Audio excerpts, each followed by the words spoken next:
Hello बच्चों, आज हम बात करेंगे एक्सरसाइज नंबर 1.1 की।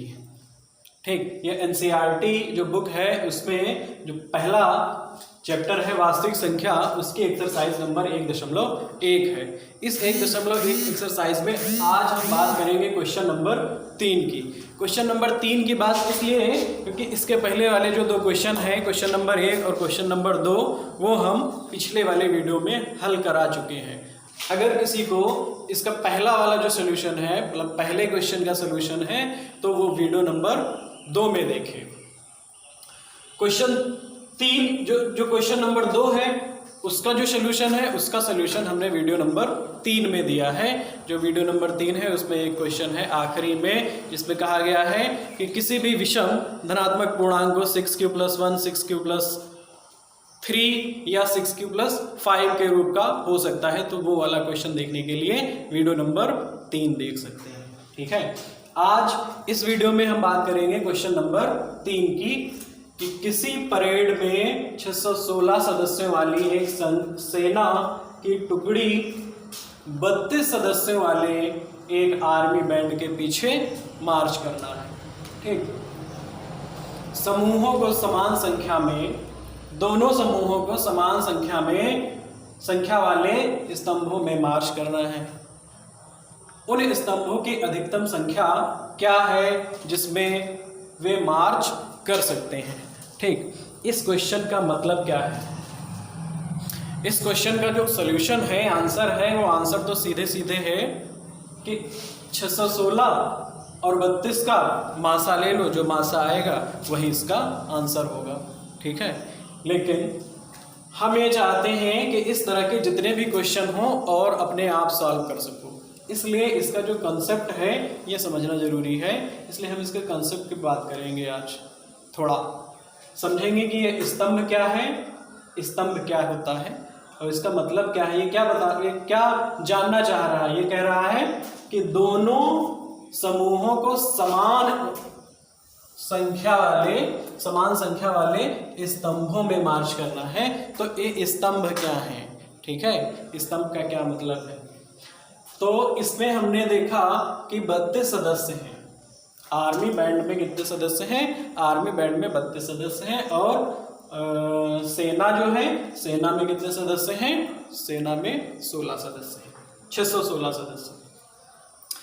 तो ये स्तंभ क्या है? स्तंभ क्या होते हैं? जैसे हमने क्लासरूम में क्या होता है, जैसे मान लिया क्लासरूम में सबसे पहले बच्चा यहाँ पे बैठा है, एक बच्चा यहाँ बैठा, एक बच्चा यहाँ बैठा, एक बच्चा यहाँ बैठा और एक बच्चा यहाँ बैठा। ये 4 बच्चे पीछे बैठे हैं। ठीक, इसके बगल में हमने क्या कर दिया, बगल में एक बच्चा और इधर बिठाया, एक इधर बिठाया, एक इधर बिठाया, एक इधर बिठाया। ठीक है, और ये हमने इधर बिठाया और इधर बिठाया और यहाँ बिठा लिया। तो इस तरह से हमने देखा जो खड़ी खड़ी लाइनें हैं 3 बनाई, और ये जो पड़ी पड़ी लाइनें हैं ये इस तरह से। ठीक है, अगर इधर से गिनती करें ये पड़ी पड़ी लाइनें, तो ये कितनी हैं? ये हैं 4। इनको क्या बोलेंगे? ये हैं पंक्तियां। ये बोली जाती हैं पंक्तियां। आगे क्लासेस में हम लोग पढ़ेंगे पंक्तियों के बारे में। ये जो पड़ी पड़ी लाइनें हैं ये पंक्तियां हैं, और ये जो खड़ी खड़ी लाइनें हैं ये कितनी हैं? 3 हैं। ये जो खड़ी खड़ी लाइनें हैं ये हैं स्तंभ। इनको क्या बोलेंगे?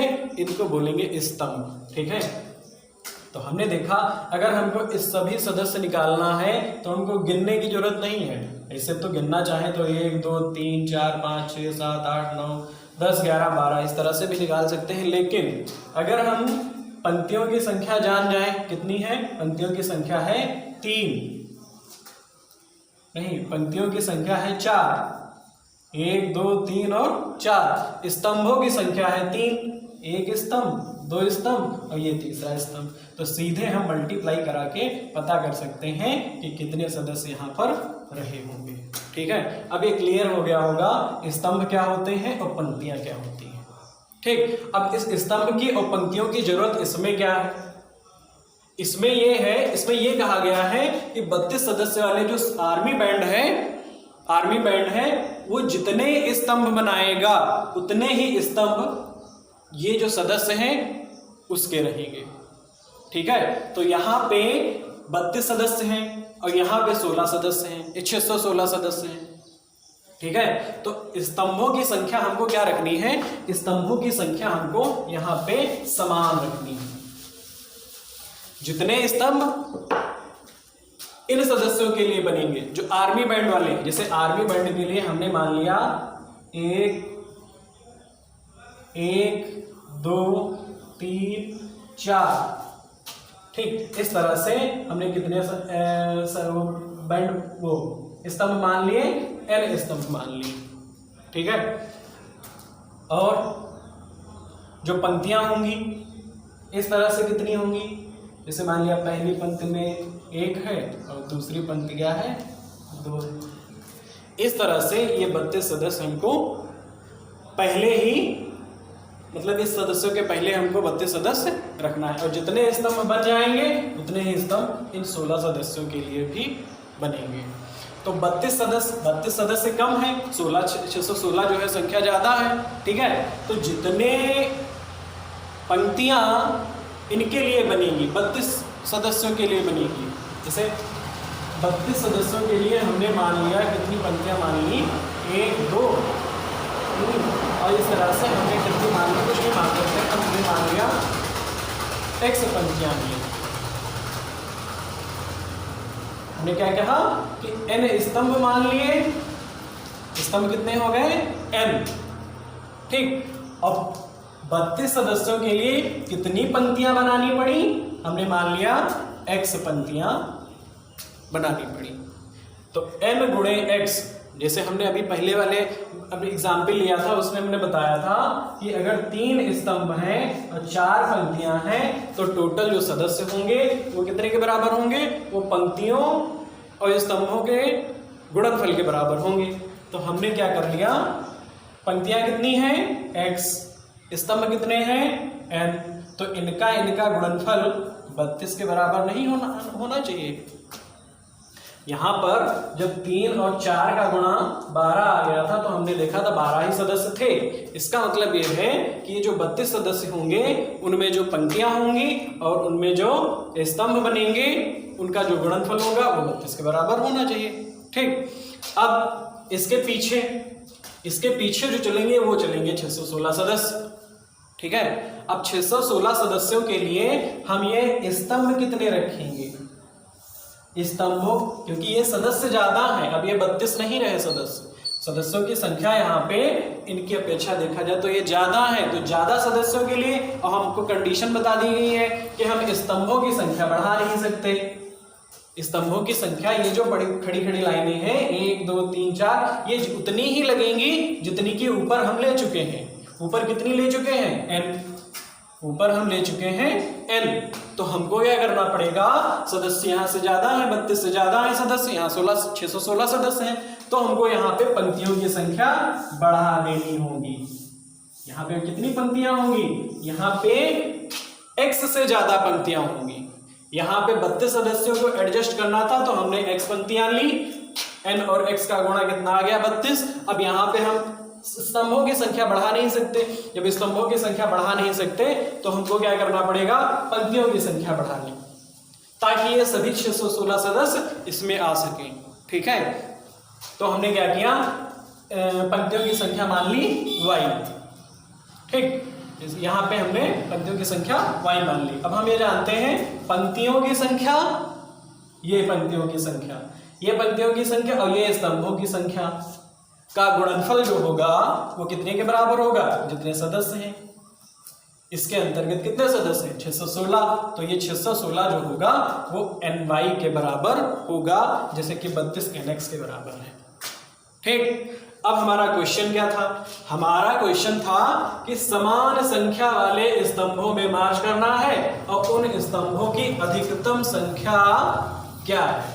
मतलब पता ये लगाना था स्तंभ, अधिकतम स्तंभ जितने भी होंगे उन स्तंभों की संख्या हमको पता लगानी थी। तो हमने अपने सवाल में स्तंभों की संख्या कितनी मान रखी है, हमने अपने सवाल में स्तंभों की संख्या मान रखी है n। तो हमको क्या करना होगा, n का मान निकालना होगा।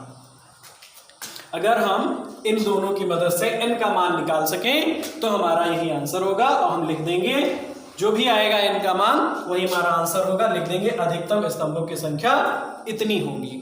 कितनी होगी? जो n का मान आएगा। ठीक, तो इसको देखते हैं हम। हमने फैक्टराइजेशन मेथड से, जिस विधि से जब HCF निकालते हैं तो HCF निकालने में पिछली कक्षाओं में हमने जरूर फैक्टर करके HCF निकालना सीखा होगा। तो ये देखिए 32 लिखा है, ठीक है, 32 लिखा है और 32 किसके बराबर है? इन दोनों संख्याओं के गुणनफल के बराबर है। मतलब ये दोनों संख्याएं 32 की गुणनखंड है, ठीक है, ये दोनों संख्याएं 32 की गुणनखंड है। और यहाँ 616 की गुणनखंड कौन है? ये दोनों संख्याएं। तो HCF निकालने का क्या तरीका होता था? जो हाईएस्ट कॉमन फैक्टर निकाल लेते थे।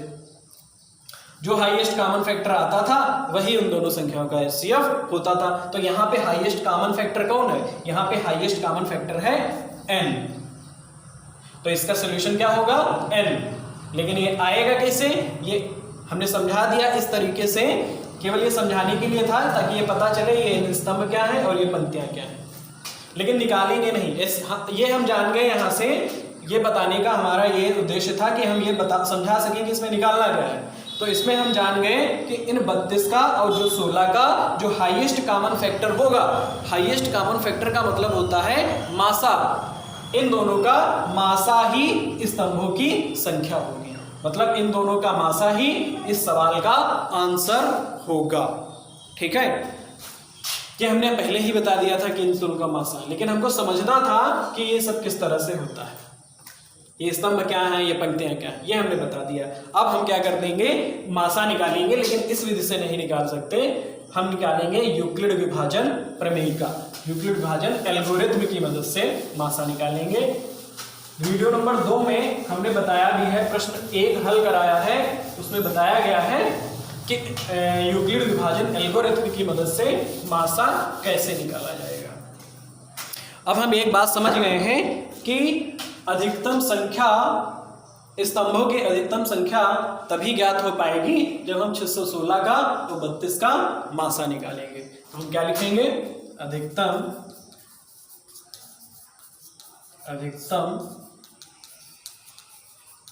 स्तंभों की संख्या ज्ञात करने के लिए 616 व 32 का मासा निकालना होगा। ठीक, तो यूक्लिड विभाजन प्रमेय का किसको 616 व 32, 616 व 32 को लेकर यूक्लिड विभाजन एल्गोरिथम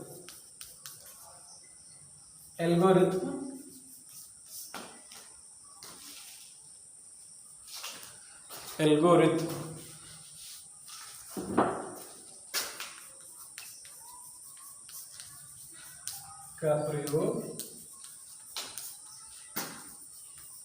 करने पर, तो एल्गोरिथम में प्रयोग करने पर किस तरह से प्रयोग किया जाता है हमने बताया था, फिर से बता दे रहे हैं कि भाज्य बराबर भाजक गुणे भागफल प्लस शेषफल।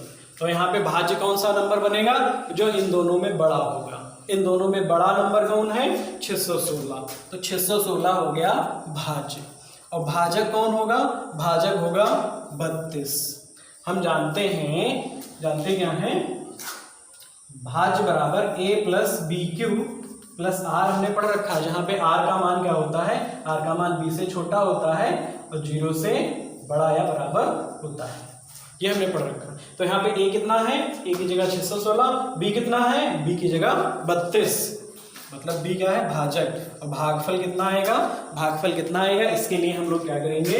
इसके लिए हम लोग अलग भाग करा लेंगे। 616 को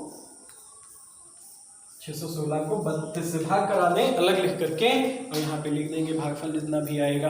तो भागफल कितना आएगा? 32 दूना 64, तो एक बार टेबल लगाओ, 2 बार ज्यादा हो जाएगा, तो आएगा 32। ठीक, इसको घटा लो तो घटाने पे हमको कितना मिलेगा, 11 में से 2 गया 9 और यहाँ पे 5 में से 3 जाएगा 2, 29 मिलेगा और यहाँ पे 6 आ जाएगा। अब ये 296 है और ये है 32, ठीक है। तो 32 को अगर हम 10 से गुणा करें 320 के लगभग आता है और यहाँ पे 296 है, तो इसका मतलब ये है कि अगर हम 32 को 9 बार लगाएं तो शायद यहाँ पे टेबल लग जाएगा। 32 के टेबल कितनी बार पढ़े, 9 बार। तो 9 दूनी 18, हासिल लगा 1, 9 तिया 27 और 28 से टेबल लग गई है और ये 288 आया। अब क्या करेंगे, 6 में से घटाओ, 6 में से घटेगा नहीं तो 16 में से 8 गया, 16 में से 8 जाएगा तो बचेगा 8, यहाँ पे 0 बचेगा, यहाँ पे भी 0। ठीक, ये हमने देखा r का मान 0 नहीं आया। अगर r का मान 0 नहीं आता है तो हम लोग क्या करते हैं, दोबारा यूक्लिड प्रमेय का लगाते हैं। तो हमने क्या कर लिया, भागफल कितना था 19 प्लस शेषफल कितना है 8, ठीक, शेषफल 8 है। अभी हमको एक बार और लगाना पड़ेगा यूक्लिड विभाजन प्रमेय का या एल्गोरिथम। चूंकि r is not equal to 0, r का मान 0 नहीं है, अतः पुनः किसको किसको लेकर के, अब की बार जो भाजक है 32 और 8, 32 और 8 को लेकर, 32 व 8 को लेकर Euclid, E for Euclid division विभाजन एल्गोरिथम, ठीक है, एल्गोरिथम EDA का प्रयोग करने पर, ठीक। अब हमने क्या कर दिया, 32 को ले लिया, 32 हो जाएगा भाजक और 32 हो जाएगा भाज्य और भाजक होगा 8। कितनी बार जाएगा ये जानना है, तो 32 को हमने लिख लिया, 32 को लिखा, भाजक को टेबल लगा दी तो 4 बार जाएगा, कितना आएगा 32 और ये शेषफल 0। हमने बताया था ये शेषफल 0 आ गया कि जब शेषफल 0 आए, पिछले वाले वीडियो में, कि जब शेषफल 0 आए तो उस केस में जो भाजक होगा वही मासा होगा। तो इस केस में भाजक कितना है 8, इसलिए मासा कितना है 8। चूंकि r बराबर 0 है, अतः HCF ऑफ किसका किसका 616 का और किसका 32 का, 616 और 32 का HCF कितना होगा 8 होगा, ठीक है। अतः एक और हम लिख सकते हैं कि अधिकतम स्तंभों की अधिकतम संख्या बराबर 8, ये भी लिख दें सॉल्यूशन में, आंसर में। अतः स्तंभों की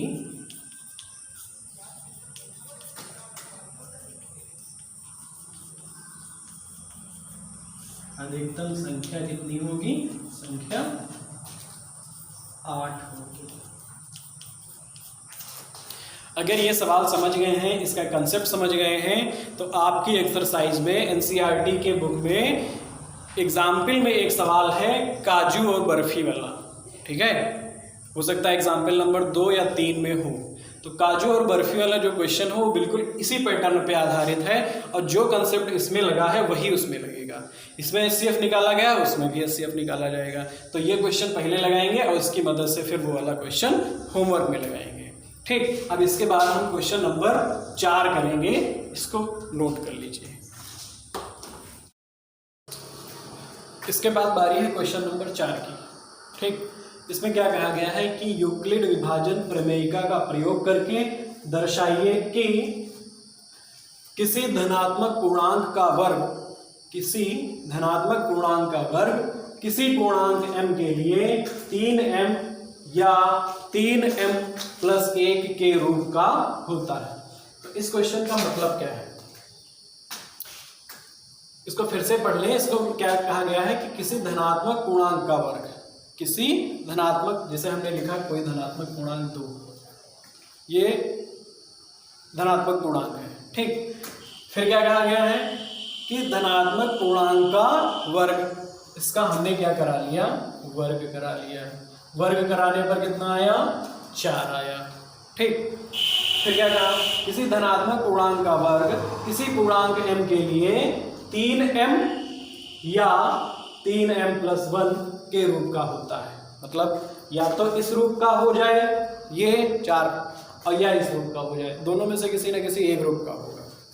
कैसे होगा, जैसे 2 का स्क्वायर हमने करा लिया क्योंकि 2 धनात्मक पूर्णांक है और ये कितना है, इसका स्क्वायर आ गया 4। अब हमको इस रूप में क्या हो सकता है ये जानना है, तो हमने क्या किया, 4 को अलग लिख करके भाग करा दिया 3 से। तो 4 को अलग लिख करके 3 से भाग कराएंगे, टेबल लगेगी, एक बार यहाँ पे आएगा 3, यहाँ पे आएगा 1। ठीक, और अगर हम यहाँ पे यूक्लिड विभाजन प्रमेय का लगा दें तो हम 4 को लिख सकते हैं भाज्य बराबर, भाज्य है 4, भाजक गुणे भागफल प्लस शेषफल, भाजक गुणे भागफल, ये भागफल ये वाला, और प्लस शेषफल। देखो कि किसी भी धनात्मक पूर्णांक का वर्ग 3m+1 जिस रूप में ये है, यहाँ पे m का मान कितना है, m का मान है 1। क्या क्या हो सकता है, m का मान कोई भी पूर्णांक हो सकता है, m का मान कोई भी पूर्णांक हो सकता है। ये है इसका मतलब कि किसी भी धनात्मक पूर्णांक के वर्ग को हम लोग क्या इस रूप में लिख सकते हैं। अगर लिख सकते हैं तो ये बात सिद्ध करके दिखाइए, या हमको दर्शाइए कि कैसा हो सकता है, ये हमको करना है। एक चीज और समझ लें, जैसे हमने 3 का कर दिया तो 3 का स्क्वायर करा दिया, ठीक है। इसको इस रूप में लिखने के लिए हमने क्या किया, इसको स्क्वायर 9 है, तो 9 को अगर हम भाग करा के देखेंगे तो 3 बार जाएगा और 3 तिहाई 9, तो ये किस रूप का आया, ये इस रूप का आया, 3 गुणे 3। यहाँ पे 0 लिखना चाहे तो लिख सकते हैं और नहीं लिखना चाहे तो नहीं लिख सकते हैं। ठीक, अगर और देखना चाहे 4, तो 4 का स्क्वायर कराएंगे तो कितना आएगा, 4 का स्क्वायर आएगा 16, और 16 को जब 3 से भाग कराएंगे तो 3 बचे 15 और यहाँ कितना बचा 1, तो 16 आएगा 3 गुणे 5 और प्लस 1 के रूप का। ठीक, तो इस तरह से जितने भी धनात्मक पूर्णांक हैं, हम किसी का भी वर्ग कराएं और उसको 3 से भाग अगर कराएंगे, यहाँ से पता चल रहा है कि भाजक को कितना लेना है, 3 लेना है। अगर हम भाजक 3 लेंगे तो इसी रूप का आएगा, जो परिणाम आएगा, जैसे 4, 9, 16 या आगे 25, 36, 49, इस तरह के जितने भी नंबर होंगे सब इसी रूप में आएंगे, या तो 3m के रूप में होंगे और या 3m+1 के रूप में होंगे। हमने 3 उदाहरण में समझ भी लिया, इनमें से देखा 2 उदाहरण जो हैं, 2 नंबर 4 और 16 ये 3m+1 के रूप में आए और ये 3m+ ये भी 1 के रूप में आए। m का मान क्या होना चाहिए, पूर्णांक, तो m का मान पूर्णांक है। ठीक, या तो इस रूप का होगा। ये है मतलब इस चीज को कैसे हम प्रूफ करेंगे, एक जनरल सोल्यूशन क्या होगा इसका, किस तरह से दिया जाएगा, ये हमको इसमें जानना है। तो हमने क्या कर लिया, हम अभी तक मानते आए हैं जो भाज्य वो a मानते आए हैं, इसमें भी हम a मानेंगे। हम मानेंगे कि कोई धनात्मक पूर्णांक a है और b कितना होगा, यहाँ से देखने पता चल रहा है कि b का मान हमको क्या लेकर चलना है, b का मान हमको 3 लेकर चलना है। हमने क्या किया, माना a कोई धनात्मक पूर्णांक है, धनात्मक पूर्णांक है तथा b बराबर 3। ठीक, यहां से पता चल रहा है कि b का मान कितना है, 3। अब हम क्या लिखेंगे, यूक्लिड विभाजन प्रमेयिका से।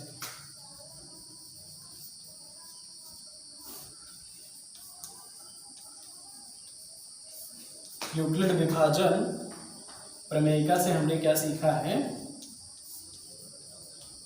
यूक्लिड विभाजन प्रमेयिका से हमने सीखा है a बराबर bq प्लस r, और r का मान क्या होगा, b से छोटा होगा और r 0 से बड़ा या बराबर हो सकता है। यहाँ पे b कितना है वो पुट कर दो, b कितना है 3, b है 3, तो 3q और प्लस r, और r का मान कितना होगा, 3 से छोटा होगा। b का मान कितना था, यहाँ b है, b का मान 3 था, इसलिए हमने अभी की जगह 3 रख दिया। अब यहाँ से पता चल रहा है कि r का मान क्या हो सकता है, या तो 0 या तो 1 और या फिर 2। r का मान कितना हो सकता है, 3 नहीं होगा, 3 से छोटा नंबर लेना होता है, तो यहाँ पे r के 3 मान होंगे। या तो 0 या तो 1 या तो ठीक। तो धनात्मक पूर्णांक मतलब a के मान कितने आएंगे? जब r के मान 3 आए हैं तो a के मान कितने आएंगे? a के मान भी 3 आएंगे और तीनों में हमको क्या करना होगा? वर्ग भी कराना होगा। ठीक है, तो हम क्या करेंगे? एक एक केस लेकर के चलेंगे। केस नंबर फर्स्ट मान लेंगे। केस नंबर फर्स्ट में a का मान तब वो वाला मान लिखेंगे जब r का मान क्या हो? 0। तो लिखेंगे केस नंबर फर्स्ट जब r बराबर 0। अगर r का मान 0 तो यहाँ पे रखेंगे a बराबर 3q प्लस r में क्या रखेंगे? r का मान 0 रखेंगे। तो a बराबर कितना आएगा? a बराबर आएगा 3q। ठीक, चाहो तो यहाँ पे समझने के लिए हमने 0 लिख दिया 3q प्लस r, लेकिन इस 0 का यहाँ पे कोई काम नहीं है, इसको हमने यहाँ पे हटा दिया। तो पहला केस है, अभी बाकी केस भी आगे बताएंगे। इसमें हम क्या कर लेंगे? अब क्वेश्चन में क्या कहा गया था कि किसी भी धनात्मक पूर्णांक का वर्ग जो है इतना इस रूप में लाना है ना, तो हम क्या करेंगे? इन दोनों पक्षों का वर्ग करा देंगे, इधर भी और इधर भी। वर्ग जब कराएंगे तो दोनों पक्षों का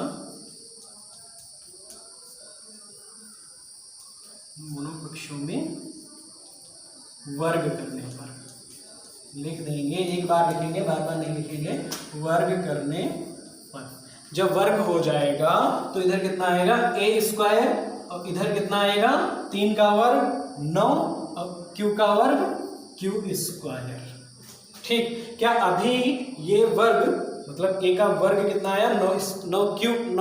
9q स्क्वायर, क्या ये इस रूप का है? अभी नहीं है। तो इसके लिए हम क्या कर लें? a स्क्वायर, ठीक, a स्क्वायर इसको ऐसे लिखा रहे मैंने, और 3 को क्या लिख लें? 9 को क्या लिख लें? 3 इंटू 3q स्क्वायर। इस तरह से हम लोग ब्रेक कर लेंगे। ये 9 ही लिखा है, 9 इस रूप में था, 9 को टुकड़े कर दिए, गुणनखंड कर दिए, 3 गुणे 3 और 3 को इधर लिख लिया। अब क्या करेंगे? अब लिखेंगे a स्क्वायर बराबर 3m। ठीक, अब हमने m जो है नया नंबर लिया है, m को बदल दिया है, किससे चेंज किया है? m को चेंज किया है 3q स्क्वायर से। ठीक है, इस तरह से हमको करना है। तो ये हमने देखा कि अभी जो पहला केस था जब r का मान 0 है तो वर्ग करने पर धनात्मक पूर्णांक जो a था उसका वर्ग करने पर 3m के रूप का आने लगा है। ठीक, अब जरा अगला केस देखेंगे। अगले केस में क्या होगा? अगले केस में केस नंबर सेकंड में क्या होगा? r का मान हमने कितना लिया था? इसमें 0 लिया था, इसमें r बराबर कितना चलेगा? r बराबर 1 होगा। ठीक, जब r बराबर 1 होगा तो फिर से यहाँ पे रखेंगे वैल्यू। a बराबर 3q प्लस 1, तो हमारा a कितना आएगा? 3q प्लस 1 आएगा। ठीक, अब जैसे हमने इसमें a बराबर 3q था, इसका हमने वर्ग कराया, इसमें भी हमको दोनों पक्षों का वर्ग करा देंगे। तो इधर जब वर्ग कराएंगे a स्क्वायर और ये कितना बन जाएगा? 3q प्लस 1 का होल स्क्वायर। ठीक, अब ये बन गया a प्लस बी का होल स्क्वायर। पिछली कक्षा में पढ़ा होगा a प्लस बी का होल स्क्वायर कितना होता है? a square plus b square plus 2ab। तो यहाँ पे a की जगह कितना है? a की जगह कितना लेकर चलेंगे? a की जगह लेकर चलेंगे 3q। ठीक, a की जगह 3q और b की जगह 1। तो a स्क्वायर मतलब 3q का स्क्वायर, 3q का स्क्वायर प्लस 1 का स्क्वायर और प्लस 2, a कितना है? 3q और गुणे 1। तो ये हमने ब्रेक कर लिया और यहाँ से हमको a स्क्वायर मिला। कितना? इसमें एक चीज करेंगे, इसमें ये वाला पक्ष हम ये वाला टर्म जो है बाद में लिखेंगे, ये पढ़े लिखे ले रहे हैं क्योंकि हमको क्या करना है? इस रूप में लाना है। 1 साइड में आ रहा है, इसलिए इस 1 को क्या करना है? पहले से ही किनारे लेकर चलेंगे। तो ये कितना आ जाएगा? 3 तिहाई 9 q स्क्वायर। ठीक, और ये वाला पक्ष जो है, ये वाला टर्म, इसको हम पहले लिखे ले रहे हैं, प्लस 3 दूनी 6q। ठीक, और ये जो a स्क्वायर था इसको हम आखिरी में लिख रहे हैं, इसको देखिए इस तरह का। अब इसमें कुछ कॉमन मिल सकता है इन दोनों टर्म में। इन दोनों टर्म में कॉमन मिल सकता है। इस रूप का लाने के लिए तो हमने देखा 3 कॉमन मिल सकता है, तो यहाँ से हमने क्या कर दिया, 3 कॉमन निकाल लिया, अंदर बचा 3q², और यहाँ कितना बचेगा 2, 3 दूनी 6 और q। ठीक, इस तरह से 3 3 9, 3 दूनी 6, ये हमने 3 बाहर निकाला, सिर्फ 3। इस रूप का दिखाना है इसलिए हमने केवल 3 बाहर निकाला, और इसमें हमने कुछ कॉमन नहीं लिया, इसको ऐसे ही लिखा रहने दिया, a² का मान इतना आ गया। ठीक, अब हमने यहाँ से रिप्लेस किया था 3q² को m से, तो यहाँ पे कितना रिप्लेस करेंगे, इन पूरे टर्म को हम m से रिप्लेस करेंगे। तो यहाँ क्या लिख देंगे, a² बराबर 3m+1। ठीक, और ये नंबर गायब हो गया, और यहाँ पे कितना आ गया है m।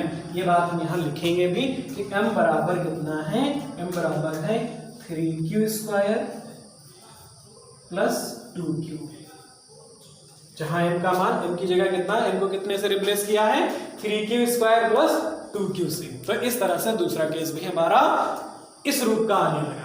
पहला केस किस तरह का आया, पहला केस 3m के रूप का आया, और दूसरा केस 3m+1 के रूप में आया। अभी एक केस और है, वो भी हमको देखना है कि वो किस रूप का आएगा। ठीक है, हो सकता है वो इस रूप का है, वो ये भी हो सकता है उस रूप का है। तो इसमें हम क्या करेंगे, केस नंबर 3। केस नंबर 3 में क्या है, जब r का मान 2 है, यहाँ r का मान 0 था, 1 था, अब r का मान 2, तो यहाँ पे रखेंगे r का मान 2। तो a बराबर कितना आ जाएगा, 3q + 2, 3q + 2, a बराबर 3q + 2। जैसे हमने इसमें वर्ग किया था, इसमें भी वर्ग करेंगे। तो a² बराबर a², जैसे उसमें हमने फार्मूला लगाया था a² + b² + 2ab, इसमें भी लगाएंगे a² मतलब 3q² + 2² और 2ab। ठीक, इस तरह से हल कर लेंगे। इसमें तो यहाँ पे 2 दूनी 4 मिलने वाला है। ठीक, 4 को अभी हम उधर ही रखेंगे, इसको हल करेंगे, कितना आएगा 9q², और ये कितना आएगा 3 3 9, और ये हो गया 3 दूनी 6 दूनी 12q, और ये कितना आएगा, ये आएगा 4, 2 दूनी 4। ठीक, अब जैसे हमने इसमें कॉमन लिया था, और यहाँ पे हमको क्या मिलने लगा था, 1 पहले से ही मिलने लगा था, और यहाँ पे हमको 1 नहीं मिल रहा है। ठीक है, और इस रूप का हमको बनाना है, तो हम क्या कर ले रहे हैं, 4 को इसको ऐसे लिखा रहने दिया,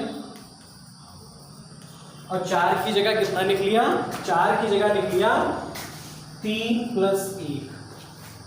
ठीक, अब हमारा लास्ट में जो एक लाना था ये इस तरह का बन गया, और यहाँ पे हम 3 इतने में, इन 3 टर्म में कॉमन भी ले सकते हैं। ठीक, तो ये a बराबर कितना आएगा, 3 कॉमन ले लिया, तो 3q² + 4q + 1, ये इतना बचा। ठीक है, 3 3 9q इसमें बचा, 4 इसमें 3 कॉमन ले लिया तो 4q बचा, इसमें से 3 बाहर आ गया तो यहाँ पे 1 बचा, और ये वाला जो 1 है वो यहाँ पे लिखा, वो यहाँ पे इसे लिखा रहा। तो ये फिर से ये स्क्वायर है, ये स्क्वायर चल रहा है, और ये a² कितना आ गया 3m+1, और ये m कितने की जगह पर है, ये 3q + 4q + 1 की जगह पे, जहां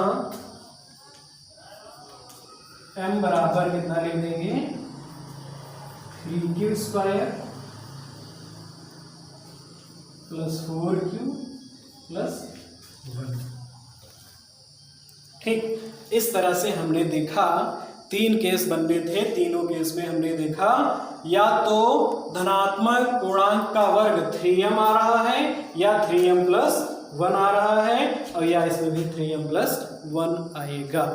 ठीक, अब आंसर क्या लिख देंगे, अतः स्पष्ट है कि किसी भी धनात्मक पूर्णांक का वर्ग इसी रूप में होता है, 3m+1 और या 3m+1 के रूप का होता है। ठीक, तो यहाँ पे लिख देंगे, इतना स्पष्ट है, अतः कि किसी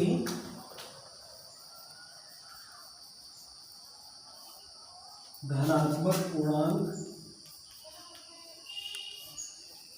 का वर्ग 3m या 3m + 1 3m या 3m + 1 के रूप का होता है, के रूप का होता है। इस तरह से हमको इस सवाल का आंसर देना है। ठीक है, ये नोट करेंगे। अभी एक क्वेश्चन हो गया।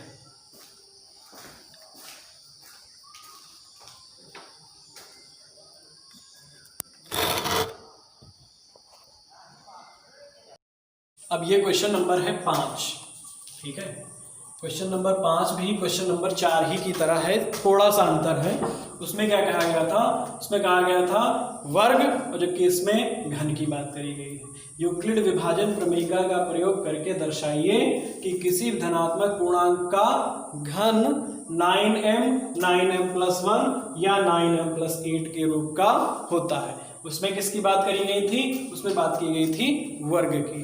ठीक, तो इसका मतलब क्या है? इसका मतलब ये है कि जैसे हमने उसमें 2 संख्याएं मानी थी, उसका वर्ग किया था, तो यहाँ पे क्या कर लें? इसका घन कर लें। घन कितना आएगा? 2 का घन करने पर आएगा 8। ठीक, अब 8 को इस रूप में हमको दिखाना है, तो हमने क्या किया? 8 को इस रूप में दिखाने के लिए हमने इसको 9 से भाग करा दिया। 9m लाना है, 9m। ठीक, तो 9 से जब भाग कराएंगे, क्योंकि 9 तो बड़ा नंबर हो जाएगा और 8 छोटा हो जाएगा, तो हम क्या करेंगे? 0/टेबल लगाएंगे, और यहाँ पे 0 लाएंगे, यहाँ पे भी 0 आ जाएगा। ठीक है, तो भाजक गुणे भागफल और प्लस यहाँ पे शेषफल 8 बचेगा। शेषफल कितना आ गया? 8। ठीक, ये 8 ही लिखा है। 9 × 0 का मतलब 0। तो ये देखो इस रूप का हो गया। ठीक है, अगर हम 3 लें और 3 को देखना चाहें, 3 का घन करना चाहें, तो 27 आएगा, और 27 को जब 9 से भाग करेंगे, 27 को 9 से भाग कराएं तो कितना आएगा? 9 × 3, और यहाँ पे 27, यहाँ पे कितना हो जाएगा? 0। तो ये किस रूप का आएगा? ये आएगा 9m के रूप का, इस रूप का आएगा। ठीक, यहाँ पे 0 का कोई मतलब नहीं है, यहाँ पे 0 हम हटा दें, तो ये 27 इस रूप का है। ये किसका घन है? ये है 3 का घन। 4 का अगर देखना चाहें तो 4 को भी हम लिख सकते हैं 64। 4 का घन कितना आएगा? 64। 64 को जब भाग करोगे 9 से, 9 से 63, और बचा कितना? 1। तो ये आएगा 9 × 7 और प्लस 1। तो ये कितने किस रूप का आया? ये आया 9m + 1 के रूप का। तो इस तरह से अन्य भी संख्याएं अगर लेंगे और उनका जब घन करेंगे, तो वो हम घन जो आएगा वो या तो इस रूप का होगा, या इस रूप का, या इस रूप का, इन्हीं 3 रूप का होगा। तो ये बात जैसे हमने उसमें प्रूव करी थी, इसमें भी कर लेंगे। उसमें हमने माना था कि कोई धनात्मक पूर्णांक a है, इसमें भी हमने लिख लिया कि माना कोई धनात्मक पूर्णांक a है तथा b का मान 3 है। अब 3 क्यों मान रहे हैं, 9 क्यों नहीं मान रहे? उसमें जो नंबर यहाँ पे आया था 3 था, उसमें हमने वही मान लिया था। इसमें हम 9 की जगह पे 3 क्यों मान रहे हैं? ठीक, तो 3 हम इसलिए मान रहे हैं क्योंकि अभी जब 9 अगर मान लेते, अगर हम यहाँ पे 9 मान लेते, तो r का मान कितना आता? <9। मतलब r के कितने मान हो जाते? 1 2 0 1 2 3 4 5 6 7 8 मान होते, 9 के 9 मान हो जाते 0 को मिला करके। ठीक है, तो क्वेश्चन और बड़ा हो जाता। इसका करने से क्या ये आंसर आ जाएगा? तो ये आंसर आ जाएगा। क्यों आ जाएगा? इसलिए आ जाएगा क्योंकि अभी हम इसको जब a में मान रखेंगे मान, तो फिर घन करेंगे, और जब घन करेंगे तो ये 3 का भी घन हो जाएगा, और जब 3 का भी घन हो जाएगा तो 9 अपने आप आने लगेगा। ठीक है, आएगा 3 का घन करने पर 27, तो 27 तो फैक्टर 27 में 9 होगा, गुणनखंड 27 का गुणनखंड 9 है, इसलिए ये 9 आने लगेगा। इसलिए हमको यहाँ पर b का मान 9 मानने की जरूरत नहीं है, 3 मान करके भी हम इसका सोल्यूशन निकाल लेंगे। तो हमने क्या लिख दिया कि पूर्णांक a है और तथा b का मान 3 है। और यूक्लिड विभाजन प्रमेयिका से a = bq + r, r का मान b r = 0। ए बराबर 3q प्लस आर, बी की जितनी वैल्यू हमने मानी थी वो हमने यहाँ पे पुट कर ली, तो आर की वैल्यू इस तरह से कितनी आएंगी, 3 आएंगे, 3 ही केस बनेंगे। वैसे क्या होता, वैसे 9 केस बनते। अब पहला केस, जब आर का मान कितना है 0, तो ए बराबर कितना आ जाएगा, ए बराबर यहाँ पे रखने पर 0 जब रखेंगे तो कितना आएगा 3q। ठीक, 0 हम नहीं लिख रहे, 0 नहीं लिख रहे। अब क्या करेंगे, घन करने पर, इसमें वर्ग किया था, इसमें घन करने पर, दोनों पक्षों का घन करने पर, जब घन करेंगे तो कितना आएगा a क्यूब, इधर कितना आएगा 3q का क्यूब। ठीक, अब 3 का क्यूब कितना आएगा 27, a का मान आया, a क्यूब का मान आया 27 क्यूब। ठीक, अब जैसे उसमें हमने ब्रेक कर लिया था, इस तरह से ब्रेक कर लेंगे। देखो किस तरह का बनेगा ये बनेगा a क्यूब बराबर 27 को ब्रेक करेंगे 9 गुणे 3, तो 9 गुणे 3q क्यूब। ठीक, तो इसको क्या लिख सकते हैं हम, a बराबर a क्यूब बराबर लिखा जा सकता है कि 9m, जहां m बराबर कितना माना 3q क्यूब। ठीक, m क्या है, m है पूर्णांक।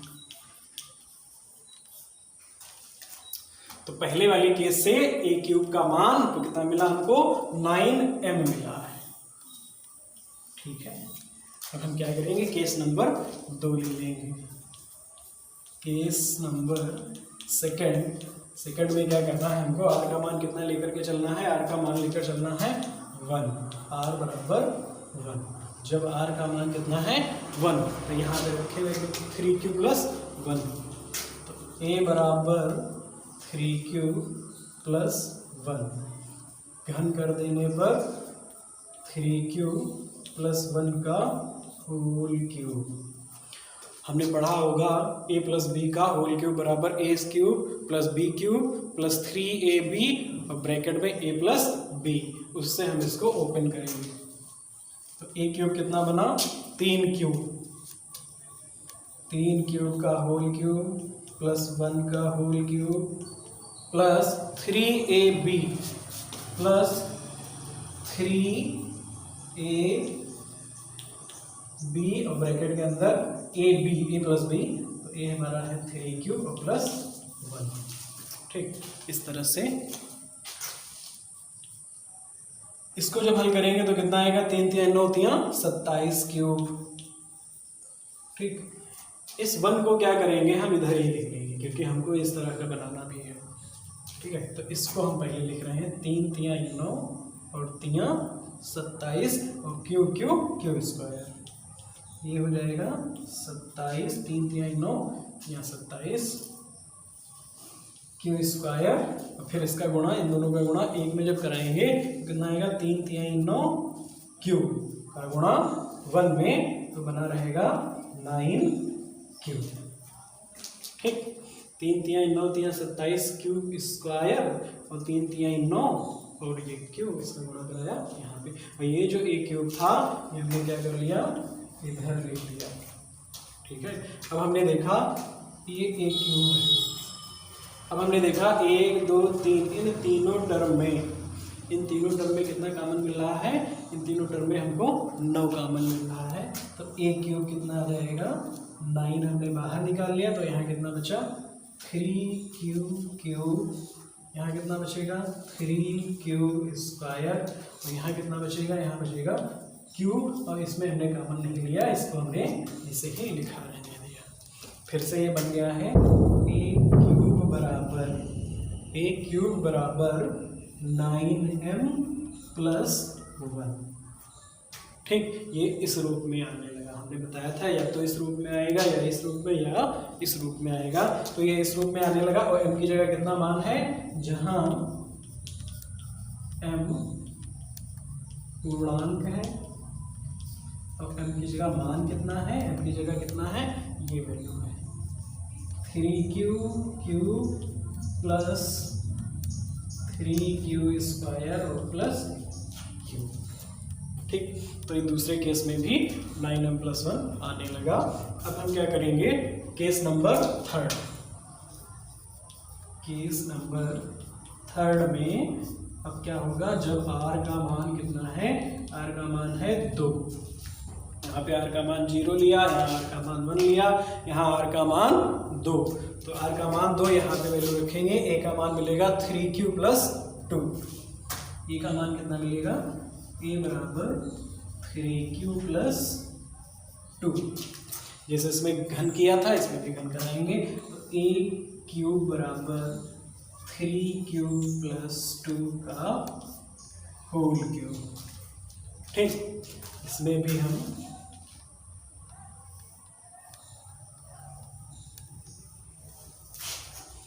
a + b का होल क्यूब वाला फार्मूला लगाएंगे, जो कि होता है a³ + b³ + 3ab और ब्रैकेट में a + b।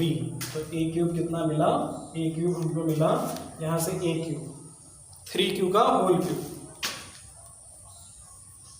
3q का होल क्यूब, b³ कितना मिलेगा, b है 2, तो 2 का whole cube plus 3a 3q × 2, 3q × 2 और ब्रैकेट में कितना है, ब्रैकेट में कितना लिखेंगे 3q + 2।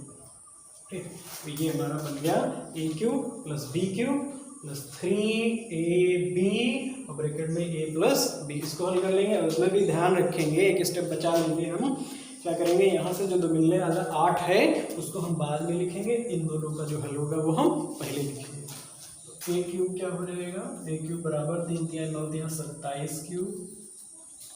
ठीक, इसको जो है 2 दूनी 4 दूनी 8 आएगा, ये हम बाद में लिखेंगे, इसका हल पहले लिखेंगे। तो कितना मिलेगा, 3 × 3 = 9, दूनी 18 और 3 = 54, तो ये 54 आ जाएगा। और ये क्यूब स्क्वायर हो जाएगा। ठीक है, तो कितना मिला, 3 × 3 = 9, दूनी 18 और दूनी 36 और ये वाला क्यूब। ठीक, 3 × 3 = 9, दूनी 18, 3 × 54 क्यूब स्क्वायर और 3 × 3 = 9, दूनी 18, दूनी 36 क्यूब और ये वाला 2 दूनी 4 दूनी 8। ठीक, तो हमने देखा, हमने यहाँ पर भी ये क्यूब इसमें कॉमन मिल रहा है 9, इन तीनों इसमें नहीं कॉमन मिल रहा है, ये अलग ही रहेगा।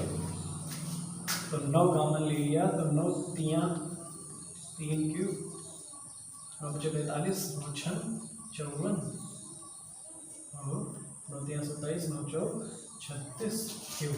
इस तरह से जब 9 बाहर निकालेंगे तो यहाँ 9 × 3 = 27, 9 × 6 = 54, 9 × 9 = इस तरह से मिलेगा कॉमन। यहाँ पे कितना बना रहेगा, 8। तो हमने देखा फिर से a³ बराबर कितना आने लगा, 9m + 8। ठीक, m गायब हो गया, m की जगह मतलब इस नंबर की जगह m आ गया। m क्या है, जहां m पूर्णांक है और m की वैल्यू जो है वो कितनी है, 3q क्यूब और 6q स्क्वायर प्लस 8, नहीं 6q square plus 4q। m की वैल्यू कितनी है, 4q। ठीक, इस तरह से हमने स्पष्ट कर दिया कि किसी भी धनात्मक पूर्णांक का घन 9m 9m + 1 और या 9m + 8 के रूप का हो सकता है। इस बात को हम यहाँ लिखेंगे। अतः स्पष्ट है कि किसी धनात्मक पूर्णांक का घन